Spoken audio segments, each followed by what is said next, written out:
It's great to be partnering with Solace for our local government future thinking event. We're here today with local government chief execs and future chief execs to workshop with them their views and thoughts on what local government might look like in 2032.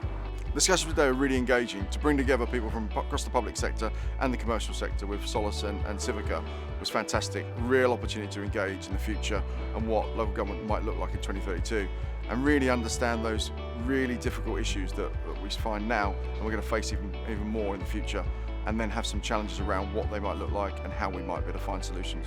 I came along to the discussions today to have a bit of free time thinking about the longer term future of local government. It's quite easy in our roles as chief exec to get really focused on day-to-day business, so it was good to meet up with other colleagues, to talk to Solace and Civica about some of that kind of blue sky thinking. So for me, blue sky thinking is taking some trends for current times and thinking about what that might be into the future, thinking about what's positive and what's negative.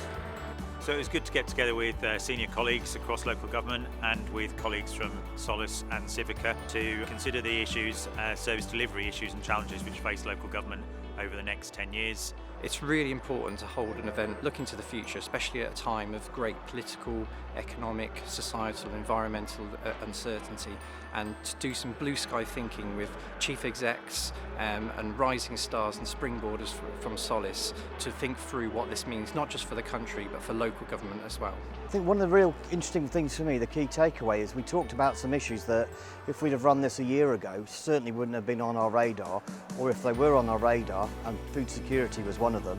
certainly not as high up as it was today. So I think the sort of nature of it being so current is really interesting as well. I think my key takeaway from today is how different people in different roles think about local government, and the importance of it is not either or, it is not one or the other. It's about all of us working together to understand those differences, understand what contributes to those differences, but most importantly, the value of those differences, and that all of those things together make up the different jigsaw puzzle pieces necessary to build the picture of how we will be in our future.